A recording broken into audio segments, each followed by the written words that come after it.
Bapak-bapak, ibu-ibu sekalian yang dirahmati Allah,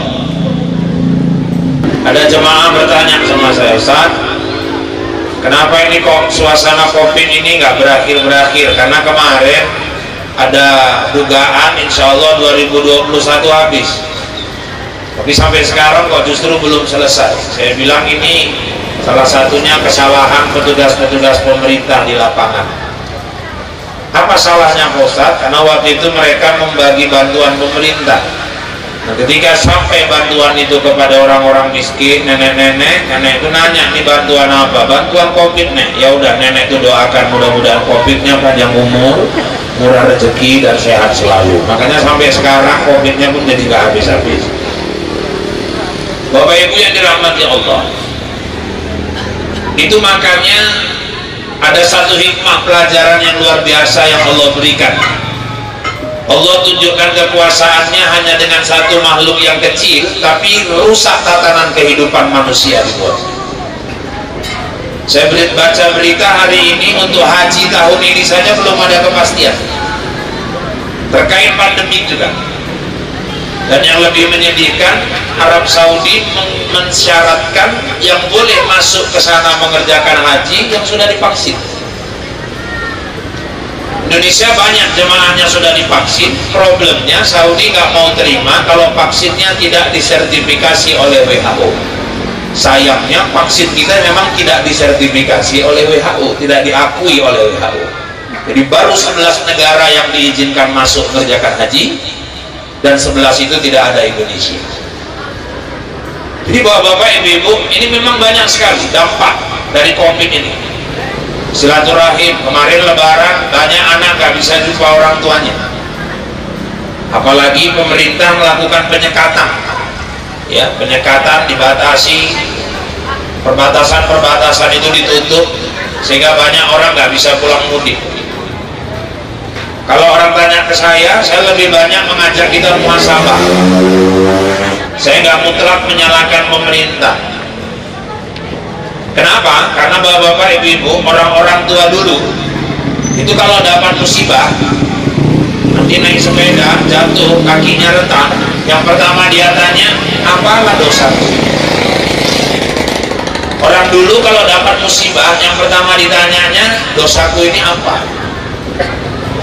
Hari ini banyak anak nggak bisa jumpa orang tuanya. Ayo muhasabah, kita koreksi diri.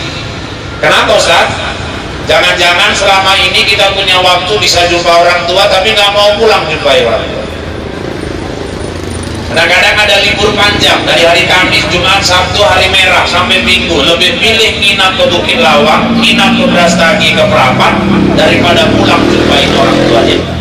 Makanya sekarang betul-betul dibuat orang susah jumpa sama orang tua. Idul Fitri pun banyak anak nggak bisa mudik jumpa orang tua.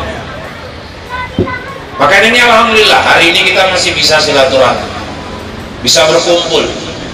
Nggak cuma kumpul-kumpul aja. Aku tengok telur pun udah berapa papan di sebelah itu, udah standby. Nah, nanti tinggal selesai. Ini nanti kita selesaikan bersama-sama. Tapi yang paling penting, Bapak Ibu yang dirahmati Allah, suasana Idul Fitri ini, ayo sempurnakan ibadah puasa Ramadan kemarin.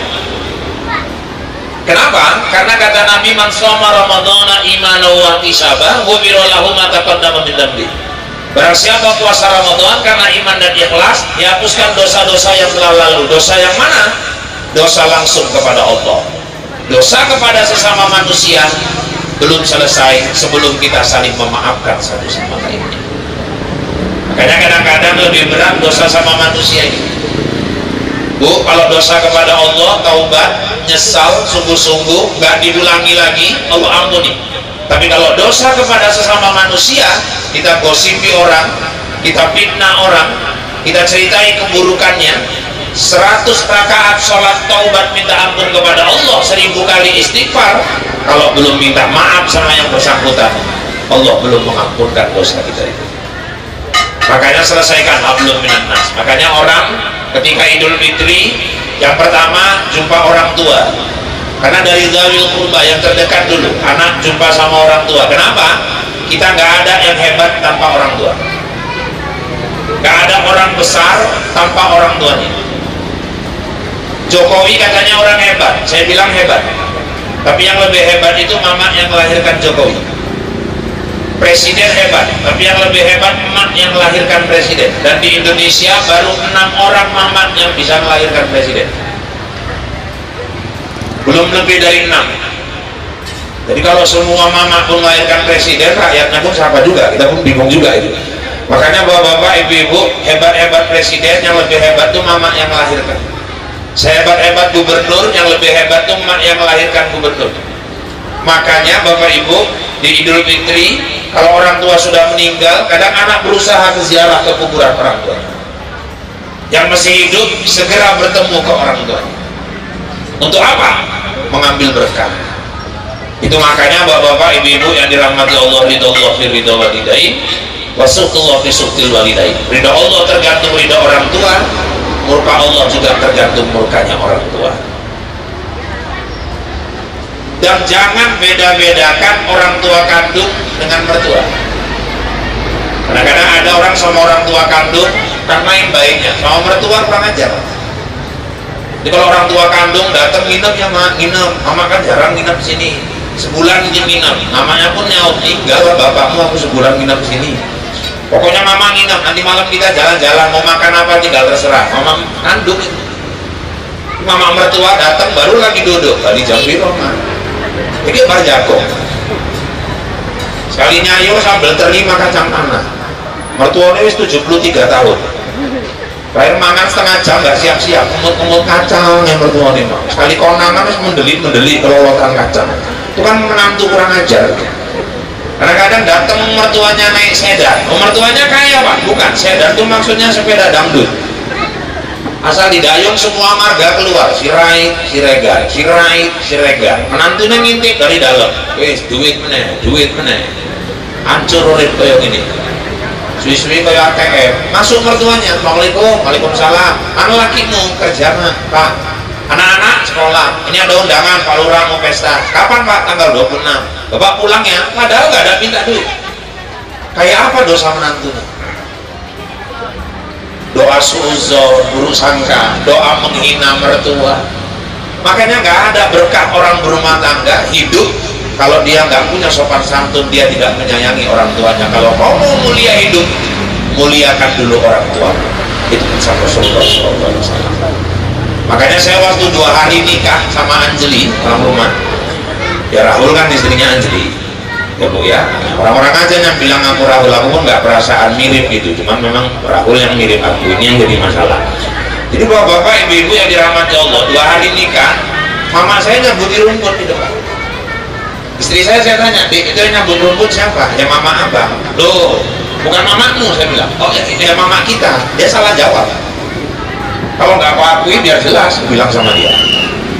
Dek, itu yang nyambut rumput itu tiang hidupku, sandaranku. Ini lakimu ini yang kau kejar-kejar sampai kepleset. Aku bilang gitu, padahal aku yang ngejar biar dia jangan pede kali gitu maksudnya. Ini bisa kayak gini tuh, itu tangan dia. Aku minta sama kau, kalau kau nggak bisa bahagiakan dia, paling tidak jangan bikin dia menangis. Aku paling takut kalau emakku ngomong, Irfan, aku nggak tahan kali mulut istrimu ini. Sekarang kau pilih aja lah, kau pilih mama atau pilih dia. Kalau itulah pilihan yang dihadapkan mamaku sama aku, dari sekarang aku tegaskan, yang aku tinggal kau. Kenapa Pak? Mama nggak bisa diganti, istri bisa diganti. Mantan mama nggak ada, mantan istri ada. Tapi alhamdulillah sampai sekarang dia juga sayang sama saya. Makanya bapak-bapak, ibu-ibu yang dirahmati Allah, pertama istri kita anak kepada orang tua, terus istri ke suami, suami ke istri, selesaikan. Ya berumah tangga mana ada orang aman-aman aja. Saya pernah ditanya sama jemaah, Ustaz, kurasa Ustaz ini nggak pernah gaduh lah ya. Dalam hatiku belum tahu lah, wah ini dalam hatiku juga. Ya orang kalau berumah tangga nggak mau ada gaduh itu syaratnya terlalu berat bu. Suami budek, istri bisu, itu baru aman ya. Sepanjang masih sama-sama normal, minimal beda paham itu pasti ada. Yang penting jangan diperbesar. Dan minta maaf itu jangan nunggu hari raya gitu. Kadang-kadang gaduh, dipanggil catering, dipanggil ustadz, didame-damekan. damikannya pun di rumah keplingnya pun udah habis 1/4 bulan. Mulai didami-damikan, sampai 2 jam baru reda. Ya wis, yuk dikoli wedok, dikoli jaluk maaf. Kok terek sih enak wali. Ngkola royo, kok mesti nunggu royo. Minta maaf itu Bapak Ibu, kapan kita ada kesalahan segera minta maaf. Kalau bisa kayak Khadijah itu tiap malam sebelum tidur, ya Rasul maafkan kalau ada kesalahan hari ini. Itu tiap malam. Ibu kalau mau tes nanti malam mulai, tapi ngomong dulu, jangan tiba-tiba minta maaf. Nanti laki ibu kaget, pikirnya ibu mintoni. Tiba-tiba salah sama udah banyak. Nanti laki ibu pun jangan tinggal dulu, mah anak-anak masih kecil katanya. Jadi bapak-bapak, ibu-ibu, Khadijah itu tiap malam. Ini kadang-kadang kalau nggak hari raya minta maaf, itu pun minta maafnya kadang salah. Saya lihat salahnya di mana? Banyak istri minta maaf sama suami pulang sholat Id. Semestinya sebelum berangkat sholat Id. Kenapa Ustaz? Ya kadang-kadang pergi sholat Id ke Tanah Lapang, pergi sholat Id ke masjid. Di masjid 27 laki orang disalami semua. Suaminya belum, lakinya orang ke-28. Itu pun kadang-kadang ada yang minta maaf sama suaminya udah raya 1 minggu. Dek belum minta maaf ya sama aku. Suaminya yang nego, Allah kayak manis aja udah. Ya bojoku tak tegak tenan gue yang model. Sebelum berangkat, ini pun kadang-kadang ngalah-ngalahin komen sinetron, lakinya duduk di tubuh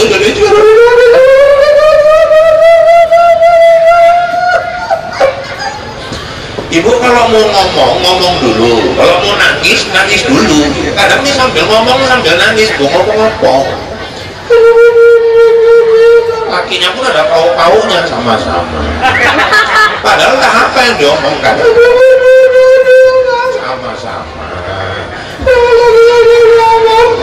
Padahal ngomong-ngomong, nanti lama-lama baru jelas sekali aku nyakiti hati abang sama-sama. Kadang-kadang aku maki-maki abang ya bang sama-sama. Memang udah gila lagu ini bang ya sama-sama. Terakhir sama gilanya dua-dua. Jadi bapak-bapak, ibu-ibu yang dirahmati Allah, suami ke istri, istri ke suami. Makanya dalam rumah tangga itu ya kita disuruh macam mana niru rumah tangga Rasulullah. Rasul itu Masya Allah, khairukum linisaihim, sebaik-baik kamu itu yang paling sayang kepada istri. Dan Rasul nunjukkan itu, nyontohkan. Bapak Ibu, Nabi Muhammad itu kepala negara, panglima perang. Nabi Muhammad itu Rasul. Tapi Pak, di rumah Rasul itu mau nyuci bajunya sendiri, Rasul mau jahit sepatunya sendiri. Ini kita kadang-kadang suami kerjaan baru PNS saja, pulang apa-apa main pentas. Jadi bapak kalau misalnya di rumah istri lagi keter, kalau cuma mau bikin kopi, udah bikin sendiri aja nggak jatuh di bawah langkah. Kadang-kadang istrimu sambil gendong anak, sambil nyapu deh kopi, padahal dia pun keter, buat sendiri aja Pak. Nggak jatuh di bawah kok, naik harkat martabat suami itu. Ibu pun gitu juga, jangan manja kali. Kalau bapak lagi keter mau ngolah nggak ada kelapa, manja sendiri. Nah, jadi enak kerjasamanya antara suami sama istri. Itu contohkan oleh Nabi. Makanya sebaik-baik suami itu yang paling sayang kepada istri. Bapak-bapak, ibu-ibu, Nabi itu dari panggilan aja udah luar biasa. Tapi kalau manggil istrinya itu masing-masing ada gelarnya. Kalau manggil Khadijah, ya Habibah. Aisyah, ya Umairah, wahai yang pipinya kemerah-merahan. Istri ke-9, Ramlah, dinisbahkan kepada anak tertua. Anaknya namanya Habibah, ya Ummu Habibah. Jadi kalau orang tua dulu bahasakan anak paling tua misalnya Buyuk, Mama Buyuk. Anak paling tua namanya Legino, Mama Legino. Anto, Mama Anto. Itu memang Nabi yang nyontohkan. Itu dari manggil si Ramlah. Ramlah itu istri ke-9. Nabi kalau manggil ya Ummu Habibah, Mak Habibah. Jadi Pak Ustadz, kalau istri manggil suaminya yang boleh. Suami manggil istri cinta, kasihku, boleh. Masa jangan beb aja lah, aku jijik kali kalau orang manggil beb itu. Marelannya kok beb. Udah makan beb, la ilaha illallah. Pak, kalau Rasul manggil Aisyah Umairah, karena pipi Aisyah itu putih kemerah-merahan. Jadi kalau putih kemerah-merahan pipi istri Pak mulai besok ya Umairah. Kalau putih betul ya Baido, asal kata Abia. Kalau hitam Pak ya Saudah. Kalau belang-belang ya ampun, ya kira-kira gitu. Jadi silaturahim dari yang terdekat dulu, ke orang tua, suami ke istri, ke anak-anak, ke famili, salah famili, ke jiran tetangga. Mudah-mudahan acara Pak Sugito hari ini mengumpulkan keluarga, mengumpulkan jiran, rekan-rekan kerja, silaturahim, silaturahim yang mendatangkan keberkahan, silaturahim yang membawa rezeki buat keluarga di rumah ini dan buat kita semua. Amin, amin ya rabbal alamin.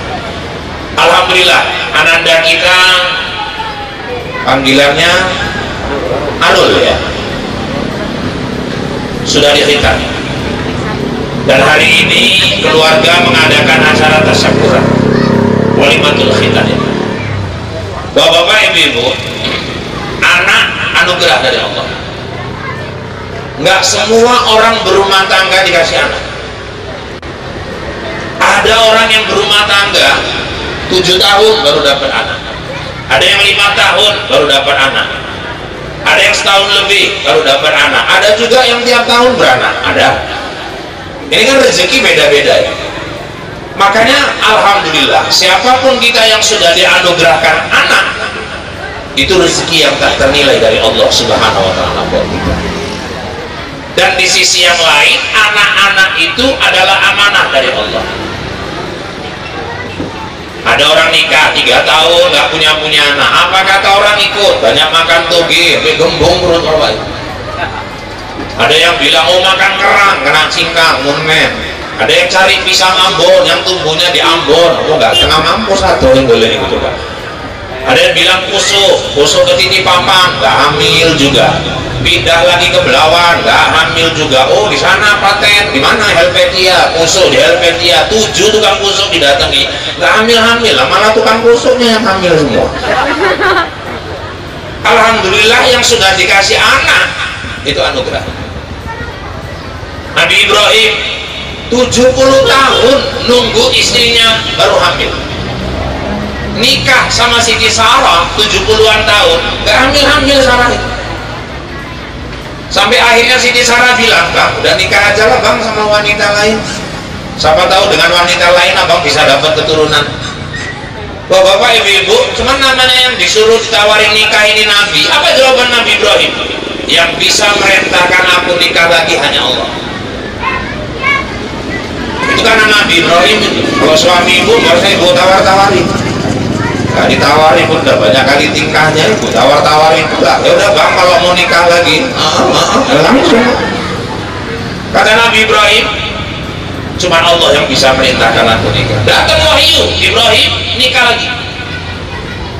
Berat kali Nabi Ibrahim nyampaikannya sama Siti Sarah. Sarah, aku diperintahkan Allah nikah lagi. Nikah bang, udah silakan nikah, aku gak ada masalah. Baik, aku nikah lagi, tapi syaratnya satu, apa itu?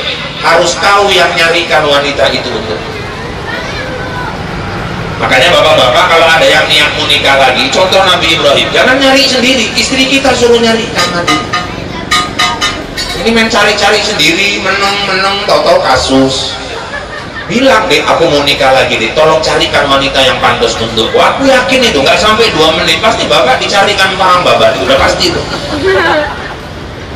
Akhirnya bapak-bapak, ibu-ibu yang dirahmati Allah, apa kata Sarah? Oh abang minta aku yang nyarikan? Iya. Dah, kalau abang minta aku yang nyarikan, nikahilah wanita yang di belakang. Mereka rupanya punya budak. Budaknya namanya Siti Hajar.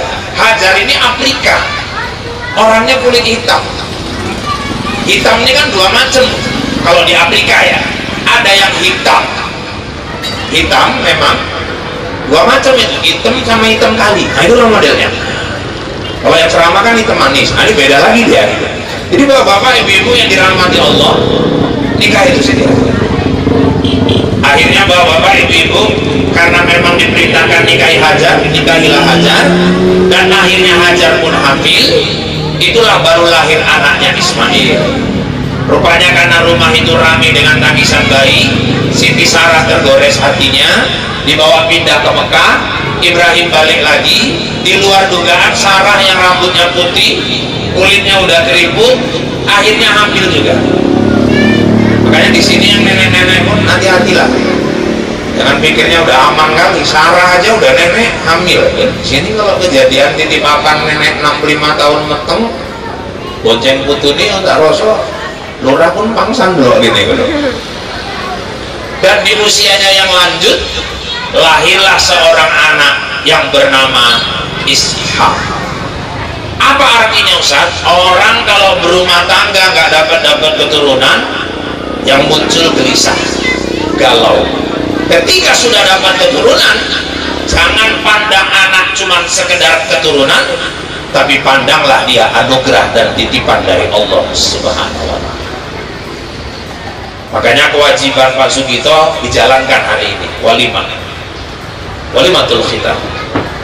Orang tua itu kepada anaknya kewajibannya, maaf Bu ya, sejak dalam perut. Ketika ibu hamil, itu Nabi ngajarkan dari Nabi Ibrahim, itu suami malam sebelum tidur pegang perut istri, baca doa, Rabbi hablim minas shalihin, Tuhan anugerahkan aku anak yang saleh. Upayakan 9 bulan kehamilan, khatamkan Quran. Terus apalagi Ustaz? Lahir anak, laki-laki azamkan kuping kanan, perempuan komatkan di telinga kiri. Terus pilihkan nama yang terbaik kepada anak. 7 hari kelahiran anak, kekahkan. Laki-laki 2 ekor kambing, perempuan 1 ekor. Terus tabalkan namanya, cukur rambutnya, timbang berapa gram, kalikan harga perak, sedekahkan kepada fakir miskin. Pak, kalau saya dulu orang tuanya belum dikekahkan sama orang tua saya Pak, mamanya, ibu ada rezeki setelah kekah anak, nanti beli kambing kekah untuk diri sendiri. Boleh Ustaz? Boleh. Apa dasar hukumnya? Nabi Muhammad umur 40 tahun diangkat jadi nabi, seminggu kemudian dia sembelih kekah untuk dirinya sendiri. Nah cuman kayak ibu-ibu yang udah tua gini, kalau mau kekah sembelih kambing, bagikan dagingnya, cukup. Ibu nggak usah minta diayunkan lagi. Nah, itu ayunannya mau kayak apa ya kan? Dipanggil burung marhaban, kok nggak wong pitul yang ayun itu. Marhaban, kadas mengisor songket menyetor mengisor. Jadi bapak-bapak, ibu-ibu nggak usah, cukup bagi-bagikan dagingnya aja. Nah kalau anak, sunnahnya pas hari ke-7 itulah kekah, tabalkan namanya. Pilih nama yang terbaik buat anak. Boleh Pak, diambil nama anak itu dari Asmaul Husna, nama-nama Allah, boleh, tapi nggak boleh tunggal. Misalnya nama Allah Ar-Rahman, jangan ngasih nama anak Ar-Rahman, nggak sanggup nanti anak ibu mikulnya, itu Allah punya. Maka dibikin tambahan depannya Muhammad Rahman, boleh, Abdul Rahman, banyakan ditambah Abdul. Kalau Ar-Rahim, Abdul Rahim, Al-Malik, Abdul Malik, As-Salam, Abdul Salam, Al-Qahar, Abdul Qahar, Al-Hamid, Abdul Hamid, As-Somad, itu loh Ustaz terkenal, Abdul Somad. Pak, kalau ngasih nama anak dari nama malaikat Pak, nanti salah kasih Israel pula. Terakhir anaknya bertamu udah besar ke rumah Pak Lurah, Assalamualaikum Pak Lurah, Waalaikumsalam, siapa di luar? Israel Pak. Ninggal lurahnya langsung dengar Israel datang. Nama-nama Nabi Pak, boleh, Yusuf, So'aib, Harun, Nuh, pilihkan nama yang terbaik. Boleh disambung-sambung dari nama bapak sama mama Pak, yang penting maknanya bagus. Kalau saya, anak saya tertua, saya bikin namanya Fandi Al-Habibi. Fan itu ayahnya ujungnya Irfan, di itu panggilan mamanya dia, Habibi kekasih, jadi kekasih Irfan sama Rodia, cocok. Ibu kalau nggak cocok jangan dipaksa. Ini mamanya Mardia, bapaknya Mahmud, masa anaknya Marmud, kan nggak cocok. Mama Aisyah, bapak Lokot, anaknya Sampot, kan nggak pas. Karena sih bapaknya Leman, mama itu Ibah, lah kok anaknya Letoy, kan nggak cocok itu. Pilihkan nama yang terbaik untuk anak. Nama itu doa dari orang tua kepada anaknya. Terus apalagi Ustaz, kewajiban orang tua, mulai kenalkan dia sama Quran. Bapak Ibu sekalian yang dirahmati Allah, apapun ceritanya, Seorang orang tua wajib mendekatkan anaknya kepada Quran. Apalagi sekarang ini Bu ya, target orang tua di mana-mana, anak bukan cuma bisa baca Quran, tapi anak hafal Quran. Makanya alhamdulillah ini Pak Sugito meniatkan untuk memasukkan anaknya ke pesantren Nur Rodiyah. Jadi yang ada di Tanjung yang ada di Tanjung Pura. Terus sekarang bagus sekali sekolah itu. Ya memang elit lah. Semua fasilitas lengkap. Tapi anak-anak di situ yang dia memang bakatnya hafiz diarahkan ke hafiz, yang mau jadi ustadz diarahkan ke ustadz. Jadi Bapak Ibu, sekarang target orang-orang tua di mana-mana anaknya hafal Al-Quran. Jadi sekarang orang tua kalau anaknya cuma target supaya sekedar bisa baca Quran, kita ketinggalan. Saya tadi bawakan kontingen Kabupaten Langkat. Ini sedang berlangsung STQ tingkat provinsi. Alhamdulillah tadi dari Langkat ada yang masuk final golongan 30 juz putra, umurnya baru 12 tahun, hafal 30 juz. Namanya Azran Auzan, rumahnya di Gebang, 12 tahun, peserta termuda, 4 soal bersih, mulus semua. Semalam penyisihan 4 soal terjawab, 30 juz, 12 tahun. Kita rambut udah 12 warna, gak usah kan 30 juz 30 aja pun gak lewat-lewat. Kadang jadi imam baca watini beloknya ke wal asri gara-gara simpangnya mirip. Watini wa zaitun wa turi sinin wa hadzal baladil amin laqad khalaqnal insana fi ahsani taqwim tsumma radadnahu asfala safilin illal ladzina amanu wa amilus solihati wa tawasau bil haqq wa tawasau bis sabr. Makmumi pun pauk mantep tenan mawa iki, mantep pula Allah. Imami ruku Allahu akbar, limburi pun ruku Allahu akbar. Waktu ruku imami mikir koyo salah aku bocor. Mau kan watini kok ojo nggih watawa sobil hak watawa sobil sok mampus lagi sekali jadi imam wis nyalani ini jadi sini tenan. Ning mburi nunggoni ya imam mikir. Saking suwine nek sing gak sabar takon lho kok suwi tenan lah. Imame khusyuk. Ya Allah, mestine mau lalajina amanu wa amilus solihati paraku kok watawa iso kanggo dadi imam menel kaya ngene jadi sini. Rupanya di mihrab itu ada pintu Bu, saking malunya dia lah keluar bali lah sak masjid ditinggal kabeh ruku. Kan yang bandel ngintip lah imam hilang ngene. 12 tahun hafal Quran 30. Dulu yang anak Belitung itu Musa 6 tahun hafal Quran 30 juz. Ghazali sama Yusuf Jawa Tengah itu yang anak awalnya jadi pengemis di jalan minta-minta untuk apa? Untuk nyekolahkan kakaknya. Ditemukan ustadz pimpinan pondok pesantren tahfiz, diselamatkan, dibawa ke pondoknya, disuruh ngapal 6 bulan, yang satu hafal 30 juz, yang satu 8 bulan hafal 30 juz. Gak cuma hafal, letak-letak ayatnya itu tahu dia di mana. Surah apa, ayat berapa dia tahu. Itu yang di Mataram, Lombok. Ada seorang anak juga itu, siapa namanya pun saya lupa, itu yang cacat orang ya, Anaza. Itu luar biasa, kakinya cacat tapi ininya nggak cacat. Kalau ngomong kurang jelas Bu, tapi kalau baca Quran lantang 30 juz hafal dan dia bisa nerjemahkan. Itulah dulu yang di RCTI Syekh Ali Jaber diciumnya kaki. Subhanallah. Makanya ikhtiar Pak Sugito masukkan ini ke pesantren itu udah betul. Anak yang hafal Quran itu dia bahagiakan orang tua bukan cuma di dunia sampai ke akhirat. Karena anak yang hafal Al-Quran dia bisa nolong orang tuanya nanti yang masuk ke neraka. Di akhirat ada orang tua masuk neraka, anaknya nuntut, ya Allah itu bapakku ya Allah, bapakku ya Allah, tolong bapakku ya Allah. Malaikat angkat bapaknya. Loh, apa hebatnya anak ini ya Allah kok bisa angkat bapaknya? Anak itu hafal Quran 30 juz. Wes kene wakmu enggak. Mereka polisi ngganggu rondo, rakyat diselamatkan sama anaknya. Makanya bapak-bapak, ibu-ibu yang dirahmati Allah, anak itu titipan.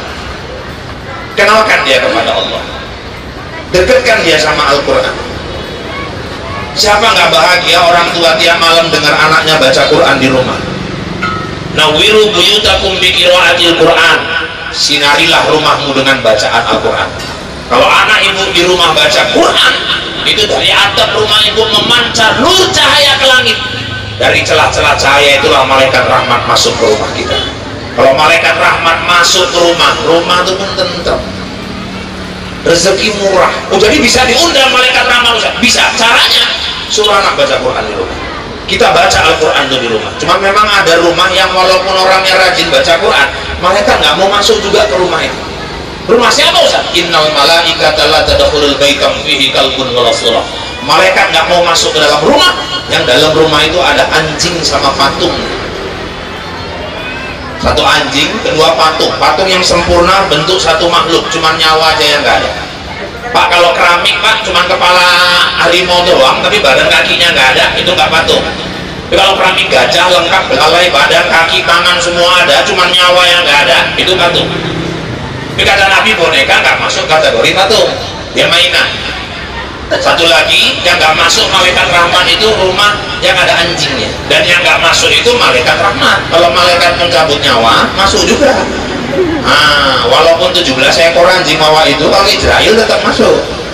Bukan cuma yang punya rumah, anjingnya pun putus disikat Israel juga. Jadi bapak-bapak, ibu-ibu, dekatkan anak-anak kita dengan Al-Quran, dekatkan anak-anak kita dengan pendidikan akhlak.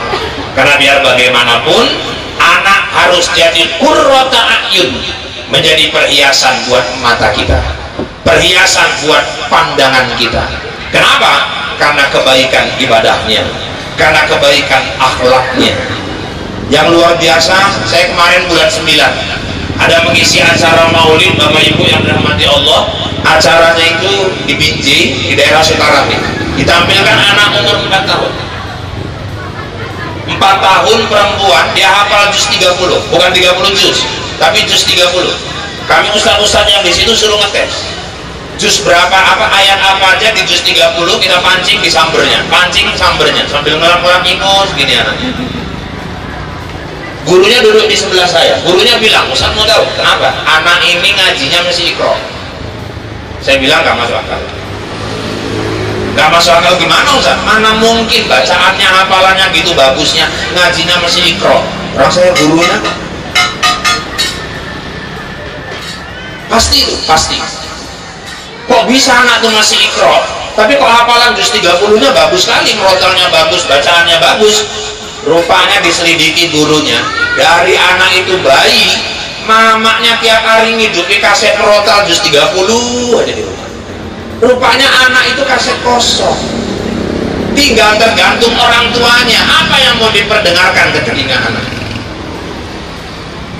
Ini gimana anaknya mau hafal Quran tiap hari asik dengar lagu Aku Merindu, yakin kau tahu, Ikatan Cinta di Jiwa. Aduh, mau kan ya. Nah, makanya ibu-ibu, bapak-bapak sekalian yang dirahmati Allah, anak-anak semua adalah titipan Allah Subhanahu wa taala. Allah ingatkan, wal yakhshal ladzina law taraku min khalfihim dzurriyyatan di'afan khafu 'alaihim. Hendaklah takut para orang tua yang apabila meninggalkan anak-anak di belakang mereka dalam keadaan lemah, yang mereka sendiri khawatir terhadap keadaan mereka sepeninggal mereka.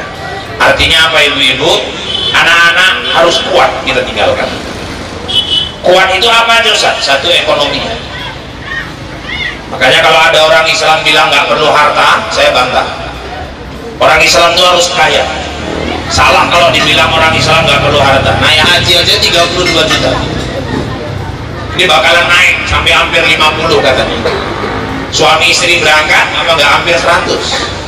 Belum biaya tepung tawar, belum biaya anak yang ditinggal, belum lagi belanja di Mekah. Jamaah haji Indonesia ini kan terkenal kali hobi belanja. Kalau udah pulang gelarnya macam-macam. Ada yang haji hambali, pulang bawa ambal banyak sekali. Ada yang haji cereti, ceret kabena ngomre. Zakat, kalau kita disuruh bayar zakat, artinya apa? Harus punya harta.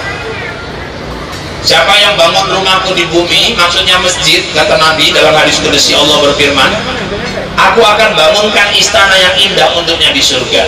Jadi kalau orang mau punya istana di surga, bantu pembangunan masjid. Lah bantu masjid, keramik beli, pasir beli, batu bata beli, keramik apa, seng beli, tukang harus dibayar. Jadi kalau orang Islam bilang nggak perlu harta, saya bantah. Ar-Rodiyah, ntar lagi masuk Syarul di pesantren, itu biayanya mungkin biaya masuknya aja udah di atas 10 juta. Uang bulanannya 1,5 juta kalau saya nggak salah. Mau cetak anak jadi ulama harus punya harta. Salah kalau dibilang orang Islam itu nggak perlu harta. Ada ibadah nggak perlu harta Ustaz. Apa itu? Puasa. Siapa bilang? Tanya mama-mama. Belanja mana lebih ngeri, bulan biasa sama bulan puasa? Bulan puasa. Makanya bapak aja yang nggak paham. Kasihan kadang nengok mama-mama nih, bulan Ramadan bukan ditambahi belanjanya. Padahal makin ngeri tuh, sahur, makan malam, bukaan, jam 6 tuh susun di meja tuh, cendol, risol, dodol, ngolong-ngol, rendang jengkol, jambu bol, dodol. Terakhir habis maghrib ditekan semua satu rumah tuh beol-beol. Siapa bilang orang Islam gak perlu harta? Ada ibadah gak perlu harta Ustaz. Apa itu? Sholat. Loh, telepon paling murah cepet limpur. Ustaz kok tahu? Saya ikut jualan makanya tahu sedikit gitu. Sejadah beli. Jadi kalau ada orang bilang orang Islam nggak perlu harta, saya bantah. Bu, Pak, orang tua yang benar meninggal dia tinggalkan anak-anaknya dengan ekonomi yang mapan. Oh, kaya miskin itu kan masalah takdir Ustaz, belum tentu. Banyak juga orang miskin karena masalah malas. Makanya kalau ibu punya suami pemalas, suami ibu itu dibenci Allah. Orang Islam itu karakternya pekerja. Orang Islam itu punya etos semangat kerja yang tinggi. Jangan tinggalkan anak-anak dalam keadaan miskin. Anak-anak ditinggalkan dalam keadaan miskin berbahaya buat akidahnya. Banyak orang pindah agama karena miskin. Banyak orang jual agama karena miskin. Mapankan ekonomi. Tapi ekonominya kuat, ilmunya nggak kuat, bahaya juga. Banyak orang tua ninggalkan anak harta tapi nggak ninggalkan ilmu. Akhirnya anaknya bacok-bacokan rebutan harta. Akhirnya orang tuanya menjerit juga di dalam kubur. Maka bapak-bapak, ibu-ibu, anak wajib kasih dia pendidikan akhlak, wajib kasih dia pendidikan tauhid, kenalkan dia kepada Allah. Dan yang ketiga, anak harus didekatkan kepada Al-Quran. Oleh karena itu kepada Pak Sugito kita ucapkan selamat atas kholimah putranya, dan insya Allah putranya juga akan segera masuk ke pesantren. Mudah-mudahan ini menjadi anak yang soleh, yang membahagiakan orang tuanya bukan cuma dunia tapi sampai ke akhirat. Di Setabat ada anak hafal 30 juz Al-Quran, sekarang tinggalnya di Abu Dhabi. Jadi imam masjid di sana. Jadi dulu dia mau kuliah ke PT IKI Jakarta, tahun berapa itu saya lupa, 2009 atau berapa, berangkat mau kuliah di PT IKI. Rupanya ibu-ibu iseng-iseng ikut penerimaan jadi imam di Abu Dhabi. Rupanya lulus. Telepon mamanya, "Mak, aku lulus jadi imam di Abu Dhabi." Abu Dhabi itu mana nak? Katanya. Mamanya kan taunya cuma Abu Dapur. Abu Dhabi itu ya di Arab sana nak. Nah, itu mau berangkat ke sana. Jadi maksudnya aku minta izin mah. Ya udahlah, minta izin aja lah sama gurumu. Aku nggak tahu ya kayak gitu-gitu. Kalau kata gurumu di pesantren boleh, mama izin. Kalau enggak, jangan berangkat. Gurunya bilang, "Oh, kuliahmu nanti kayak mana?" "Kuliahnya ya di sana Ustaz." Ya udah, berangkat. Kesempatan belum tentu datang 2 kali. Berangkat dia ke sana, rupanya dikasih rumah. Kuliah difasilitasi. Di sana jadi imam nggak boleh megang sapu Pak. Kalau imam megang sapu langsung direbut jemaahnya. Haram, mamnu, haram, nggak boleh, terlarang, direbut sapunya. Imam-imam sana dihormati betul. Gajinya pertama masuk ke sana 15 juta Pak sebulan. Sekarang udah 50-an juta gajinya. Jadi imam masjid tetap. Di Indonesia aja imam merangkap tukang bros kamar mandi. Imamnya nyapu. Dan nanti salah bikin laporan masjid dicurigai. Makanya banyak imam kita cepat meninggal. Benar. Di sana 50 juta jadi imam gaji. Tapi syaratnya harus hafal 30 juz Quran. Dah, terakhir silakan Pak. Waalaikumsalam. Terakhir bapak-bapak, ibu-ibu, alhamdulillah hari ini juga keluarga mengumpulkan anak-anak yatim. Anak yatim ini secara zahir kita lihat sepertinya lemah. Tapi pada sisi yang lain mereka punya kekuatan yang dahsyat, kekuatan yang luar biasa. Dan jangan pernah sepelekan anak yatim. Bahkan ada ayat khusus yang melarang kita menyakiti dan menghardik anak yatim. Kenapa? Karena Nabi Muhammad itu juga basicnya adalah anak yatim. Tidak sedikit anak yatim yang juga sukses. Maka perintah Nabi, kita yang suka memberi makan kepada anak yatim, di surga nanti posisinya seperti ini kata Rasulullah, dengan mengangkat dua jarinya dapat duduk bersebelahan di dalam surga. Makanya inti dari dikumpulkannya anak yatim ini sedekah. Keberkahan hidup salah satunya dengan sedekah. Orang tua dulu kalau mimpi gak enak, 3 malam berturut-turut tidur mimpinya gak enak, feeling perasaannya gak enak, bikin nasi urap, telur rebus, ikan asinnya pakai jeker, maksudnya goreng tepung kan pakai jeker ya. Nah, jadi kadang-kadang bikin bubur merah putih, antar-antarkan ke rumah-rumah tetangga. Alhamdulillah gak ada kejadian apa-apa. Yang menyelamatkan itu bukan urapnya, bukan bubur merah putihnya, tapi sedekahnya. Makanya komplit yang dibikin Pak Sugito ini ikhtiar, supaya berkah undang penceramah, supaya berkah undang marhaban, supaya berkah doa bersama, supaya berkah minta doa lagi anak yatim. Sedekah, sedekah itu menolak bala. Itu makanya bapak-bapak, ibu-ibu di Perbaungan ada kejadian angin puting beliung, berapa rumah hancur. Waktu itu perangkat kamkap rumah orang, yang selamat cuma 3 bangunan, masjid, madrasah, sama rumah nenek-nenek 1 orang, separuh papan rumah, tapi selamat. Didatangi pegawai camat, nek, kok bisa rumah nenek selamat, rumah-rumah yang lain hancur? Aku yakin ini yang dibilang ustaz-ustaz, ini semua berkat sedekah. Kakekmu dulu masih ada, tiap dia sholat Jumat bawa 2 lembar uang, dia nggak bilang berapa uangnya, selembar masuk kota infak, selembar masuk ke bawah sejadah. Kok gitu nek? Nanti dia pulang, dia nggak mau tahu siapa yang dapat uang di balik sejadah itu, dan dia nggak mau yang dapat uang di situ tahu itu uang siapa. Itulah saking jagakan ikhlasnya dia bersedekah. Sekarang kakekmu udah meninggal, sekarang aku yang teruskan. Walaupun kami susah, karena sedekah itu pisarroh wadoroh, lapang maupun sempit. Kalau sedekah orang kaya biasa, kalau orang lagi sempit sedekah, itulah yang punya kemuliaan di hadapan Allah Subhanahu wa Ta'ala. Alhamdulillah, mungkin karena sedekah itu datang angin puting beliung, rumahku selamat. Ada amalan lain nek, selain itu ada apa itu? Satu lagi, rajin minum jamu tolak angin, karena nenek itu gitu. Nah, jadi kalau mau selamat juga rajin minum jamu tolak angin. Ini sedekah. Makanya orang Islam tidak ada konsep miskin karena sedekah, malah lebih banyak yang berkah rezekinya dengan sedekah. Bapak Ibu, saya nggak bilang sedekah bikin kaya ya, tapi saya yakin sedekah itu bikin berkah. Kita hidup ini kan yang mau kita cari berkah. Banyak pun harta, ibu-ibu, kalau nggak ada keberkahan nggak bahagia.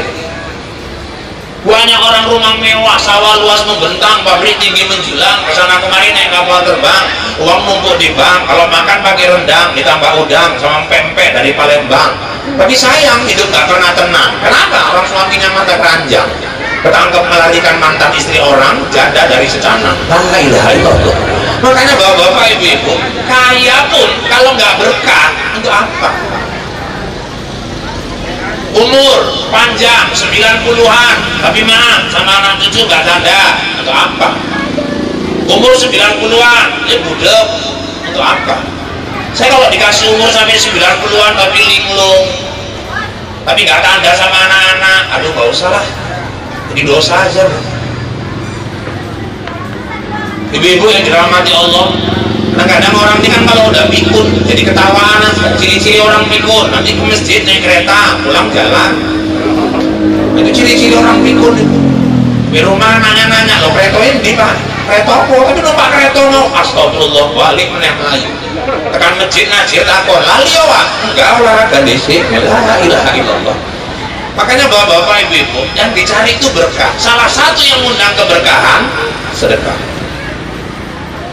Nah, sedekah itu walaupun nggak boleh berlebihan, tapi juga jangan terlalu pelit. Karena di kampung ngadakan maulid, kutip sumbangan, nyumbang 5.000, bawa anak 6. dia sama suaminya aja udah 3 apa 2, 6 tambah 2 8, panitia bikin kue sekotak 4.000, 4 kali 8 apa enggak 32.000, tumpur panitianya 27.000. Sekarang kita masuk Bukit Lawang parkir 25.000 mobil. Nah kalau sedekah mau masuk surga 5.000 itu di parkirannya aja tuh nggak boleh masuk, jangan pelit-pelit. Dan kadang kalau diedarkan kotak infak, lamanya itu milih nyari yang kecil. Di Binjai ada kejadian orang, Bapak Ibu, rupanya dia sholat Jumat pakai celana jin, pakai koko, rupanya khutbah ketiduran. Kadang-kadang kan ada orang gitu, di rumah nggak bisa tidur, di masjid dengar ceramah tidur aja. Kalau ada orang di rumah kayak tidur, bawa ke masjid lah, tidur insya Allah orang dengar ceramah. Rupanya khutbah dia ketiduran, diedarkan kotak infak. Pas sampai depan dia berhenti, orang dia tidur, kawannya nyenggol, bang, oh, refleks. Namanya celana li kan sempit bu, payah narik dompetnya tadi, tak keluar, lupa nggak ada uang kecil, cuma nggak terlanjur keluar, kanan kiri wis delok iden kabeh. Mak kampus, limpul cepet, masuk infak limpul. Oh, kok keturun nih? Ini delok kabeh, coba. Gak mungkin gak jadi masuk kan, orang duit ada. Kalah menang, limpul kan. Ngelipetnya pun lama kali. Apa tenang masuk limpul, lebokin, geser. Dideloi yang ngomong kotak mau ngaku. Sampai ujung ditengok ini. Muter ke belakang, lirik ini. Sampai ke belakang sebelah kanan, disitulah baru kena dia. Tetangga belakang rumahnya kerjanya ngocok-ngocok, nggak masuk kan cepet, batin, pakai, bukan salut malah sok pakai, pakai cepet, ngocok-ngocok. Pulang sholat Jumat di tangga masjid dipukulnya bau kawan dari sok paten nanti, paten apa? Pakai cepet. Kita kerja ngocok-ngocok, anak tuh di sekolah boleh infak tapi 5 jam lo kok pilih mereka kok ngakuin ngeboki apa sih khusus saya masuk ke cepet sopaten nih, bukan sopaten gue nggak ngerti ceritanya lo ceritanya piye iku mau pengen ngetok ke dompet duitmu tiba aku lebokin nang kono bukan duit lain jadi gini lo cepet limpul iya kampus lagi nyesel tuh ada ngeluarkan cepet limpul, padahal cepet limpul itulah yang sudah pasti nunggu di akhirat, sementara yang jutaan yang sama dia belum tentu bantu dia di akhirat. Ini hari yang dikeluarkan Pak Sugito buat anak yatim, itulah nanti yang nyambut beliau di sana, itulah yang merangi kuburnya, itulah yang melapangkan kuburnya dengan catatan semuanya ikhlas lillahi ta'ala, semata-mata karena Allah Ta'ala. Oleh karena itu anak-anak yatim yang diundang didoakan ananda adik kita Arul, mudah-mudahan sehat selalu, mudah-mudahan berkah, mudah-mudahan sekolahnya nanti juga sukses, jadi anak yang soleh dan soleha sesuai dengan cita-cita dan harapan orang tuanya. Bapak-bapak, ibu-ibu yang dirahmati Allah, terlalu lama saya menyampaikan ceramah ini, bolak-balik kita sudah dengarkan suara teng teng teng teng, aku pun agak terganggu juga. Nah, ini kayaknya ini daripada nanti kita tidak kebagian martabak. Jadi barangkali Bapak Ibu 1 jam pertemuan ini kita harapkan mudah-mudahan ada manfaatnya buat kita semua. Semua yang sudah berperan di acara ini, grup marhaban dan lain sebagainya, mudah-mudahan mendapatkan keberkahan dari Allah Subhanahu wa Ta'ala. Selamat kepada ananda kami Arul, selamat kepada Pak Sugito dan keluarga. Mudah-mudahan acara ini diberkahi dan diridhai Allah Subhanahu wa Ta'ala. Demikian informasi aktual, faktual, tajam dan terpercaya yang dapat saya sampaikan pada liputan 6 SCTV siang ini. Mudah-mudahan yang saya sampaikan bawa manfaat buat kita semua. Saya Rahul, Anjeli, Ica, Tapasya, Taki, Bobi, Marcel, Suci dan seluruh kerabat kerja yang bertugas mohon diri dari hadapan Anda. Kita bertemu kembali lewat kesempatan 6 dalam gelombang yang sama dalam acara berpacu dalam ibadah. Buah durian, buah kedondong. Sekian dulu dong, burung irian, burung cendrawasih. Cukup sekian dan terima kasih. Kue bangkit, si kue loyang, kacang tojin, si kue bawang, itulah kue hari raya Idul Fitri. Ini saja barangkali yang dapat saya sampaikan. Saya kembali ke Bombay. Wabillahi taufiq wal hidayah. Wassalamualaikum warahmatullahi wabarakatuh.